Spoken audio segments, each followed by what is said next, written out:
नमस्ते दोस्तों। आर के पटेल यूट्यूब चैनल में आपका स्वागत है।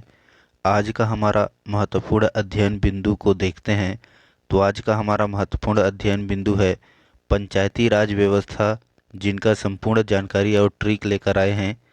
तो पंचायती राज व्यवस्था क्या होता है, इसका उद्देश्य क्या था, मतलब इस व्यवस्था को बनाने का प्रमुख उद्देश्य क्या था। तो इनका प्रमुख उद्देश्य था स्थानीय स्वशासन को अपनाया जाना चाहिए।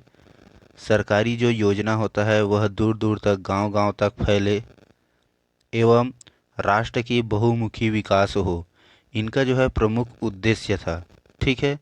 क्वेश्चन जो है शुरुआती से पूछा जाता है। तो इसका शुरुआत जो है पंडित जवाहरलाल नेहरू के शासनकाल में हुआ 2 अक्टूबर 1959 को। ठीक है। राजस्थान के नागौर जिले से हुआ, याद रखिएगा। यह क्वेश्चन जो है पूछा जाता है। ठीक है। उसके बाद 11 अक्टूबर 1959 को आंध्र प्रदेश में भी पंचायती राज का शुभारंभ हो गया। पहला जो है राजस्थान में हुआ और दूसरा जो है आंध्र प्रदेश में हुआ। इसके पश्चात जो है अनेक राज्यों में और केंद्र शासित प्रदेशों में पंचायती राज व्यवस्था का उद्घाटन किया, जिससे ग्रामीण क्षेत्रों को विकास की सीमा में लाया जा सके। ठीक है, यही इसका जो है प्रमुख उद्देश्य था। तो पंचायती राज व्यवस्था का प्रमुख उद्देश्य यही था कि जो सरकारी योजना है ना, वह गांव-गांव तक फैले। आगे बात करते हैं संवैधानिक संशोधन। तो 73वां संवैधानिक संशोधन 1992 में हुआ था। इसके तहत जो है पंचायती राज व्यवस्था का प्रावधान है, जिसको जो है भाग 9 अनुच्छेद 243 और अनुसूची 11 में जोड़ा गया। इनको आप याद रखिएगा। ठीक है। आगे बात करते हैं 73वां संवैधानिक संशोधन की जो विशेषताएं हैं ना, उनको देख लेते हैं। तो इसमें क्या क्या विशेषता निकले निकले तो देखिएगा। इस संवैधानिक संशोधन के अंतर्गत राज्य में जो है ना 3 स्तरीय पंचायती राज व्यवस्था का प्रावधान रखा गया। ठीक है जी। ग्राम स्तर पर ग्राम पंचायत, खंड या ब्लॉक स्तर पर पंचायती समिति और जिला स्तर पर जिला परिषद की व्यवस्था की गई। ठीक, याद रखिएगा। पंचायती राज व्यवस्था में जो त्रिस्तरीय शासन पद है वह 5 वर्ष के लिए निर्धारित किया गया।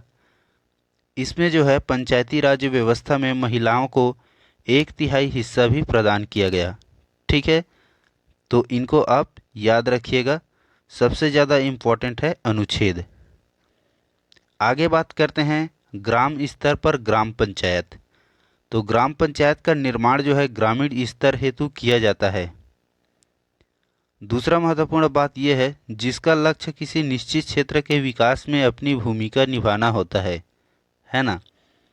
तीसरा महत्वपूर्ण बात यह है ग्राम पंचायत के सभी सदस्यों का चुनाव गांव की जनता स्वयं करते हैं। ठीक। ग्राम पंचायत के मुखिया को क्या कहते हैं? सरपंच कहते हैं। और यही जो है ग्राम पंचायत का मुखिया होता है। ठीक जी। इनको आप याद रखिएगा। यहाँ थोड़ा सा देख लेते हैं ग्राम पंचायत मतलब सरपंच की योग्यता, है ना। तो सरपंच बनने के लिए क्या क्या योग्यता चाहिए, तो देखिएगा। हमारे छत्तीसगढ़ में सरपंच बनने की जो योग्यता है, वह पहला योग्यता तो वही है, वह भारत का नागरिक होना चाहिए। दूसरा योग्यता सरपंच बनने के लिए कम से कम आयु जो है 21 साल पूर्ण होना चाहिए, है ना। इनसे अधिक है फिर भी चलेगा, लेकिन अधिक जितनी भी हो जाए वो सब चलेगा। ठीक है। उस ग्राम पंचायत की मतदाता सूची में उसका नाम होना चाहिए जो सरपंच लड़ रहे हैं। सरकारी कर्मचारी सरपंच का चुनाव नहीं लड़ सकते। ठीक है, इनको याद रखिएगा। सरपंच बनने के लिए शैक्षणिक योग्यता तो कई राज्यों में अनपढ़ भी सरपंच बन सकते हैं, लेकिन कई राज्यों में जो है 8वीं पास योग्यता जो है तय की गई है। ठीक है, याद रखिएगा। तो ये रहे सरपंच की योग्यता।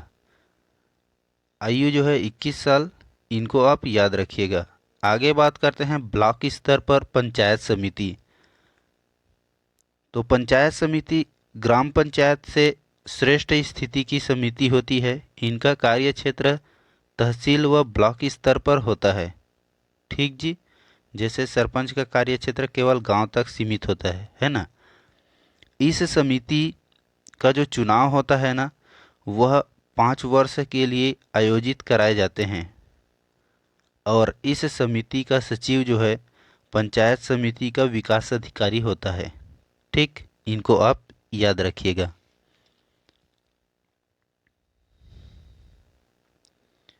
आगे बढ़ते हैं हम लोग जिले स्तर पर जिला परिषद। यह जो है श्रेष्ठ और उच्च परिषद के तौर पर कार्य करती है। ठीक है। दूसरा महत्वपूर्ण इम्पोर्टेंट तथ्यांश यह है, इसका कार्य जो है ग्राम पंचायत और पंचायत समिति के कार्यों को देखरेख करना और उनका आवश्यकता पड़ने पर मार्गदर्शन करना, इनका जो है महत्वपूर्ण भूमिका है। ठीक है, सबसे इम्पोर्टेंट कॉम्प जो है यही है।